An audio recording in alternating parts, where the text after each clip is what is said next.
ന്യൂസിലേക്ക് സ്വാഗതം. നാട്ടുവാർത്തകൾ. വീണ്ടും തൊടുപുഴ വെങ്ങല്ലൂർ ജംഗ്ഷനിലെ വാർത്തകൾ. ഈ Vengalloor junction Thodupuzha Muvattupuzha road, Thodupuzha Munnar road, Kottayam Pala Munnar road കൂടാതെ മറ്റ് ഗ്രാമപ്രദേശങ്ങളിൽ കൂടി കടന്നു പോകുന്ന ലോക്കൽ ബസ്സുകളുടെ ജംഗ്ഷൻ, നല്ലൊരു ബസ് സ്റ്റോപ്പ് വരെ ഇല്ലാതെ പൊതുജനം കഷ്ടപ്പെടുന്ന പ്രധാന ജംഗ്ഷൻ. ബസ് സ്റ്റോപ്പിനുള്ള സ്ഥലങ്ങളെല്ലാം പൊതുജനം കയ്യേറിയിരിക്കുന്നതും തൊടുപുഴയിലെ തന്നെ ഏറ്റവും വലിയ പബ്ലിക് ജംഗ്ഷൻ. മുനിസിപ്പാലിറ്റിയുടെ കീഴിൽ ടൗൺ വികസനത്തിന് നിരവധി പദ്ധതികൾ ഇവിടെ ആവിഷ്കരിച്ചിരിക്കുന്ന ഈ സമയത്താണ് ഇതുപോലെ ഒരു നിർമ്മാണ പ്രവർത്തനങ്ങൾ ഇവിടെ നടക്കുന്നത്.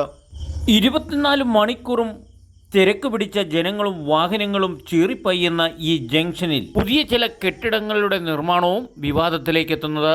പുതിയ റോഡിന്റെയും പഴയ റോഡിന്റെയും മധ്യത്തിൽ കിടക്കുന്ന പോക്കറ്റ് സ്ഥലങ്ങളും കെട്ടിടങ്ങളും സ്വകാര്യ വ്യക്തികളുടെ പേരിൽ കിടക്കുന്നതാണ്. നിയമലംഘനങ്ങളിൽ കൂടി ഇവിടെ പല കച്ചവടങ്ങളും നടക്കുന്നത്.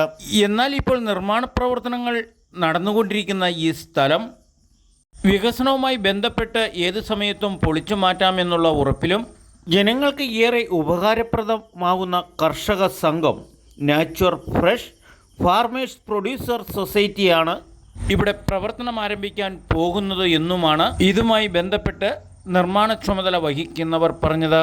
എന്നാൽ പള്ളിക്കുറ്റി മുതൽ ബസ് സ്റ്റോപ്പ് വരെ നീണ്ടുകിടക്കുന്ന ഒരു സ്ഥാപനങ്ങൾക്കെതിരെയും നടപടികൾ എടുക്കാൻ സാധിക്കാത്ത സാഹചര്യത്തിലാണ് പുതിയ ഒരു പ്രസ്ഥാനത്തിൻ്റെ വരവും ജനമാശങ്കയിലാണ്.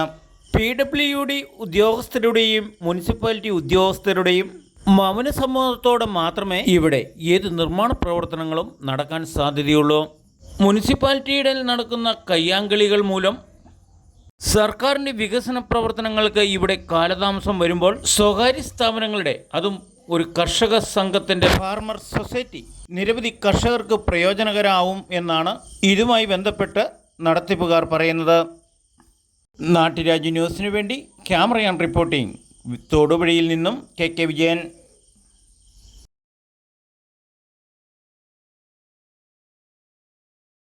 നിലവിലെ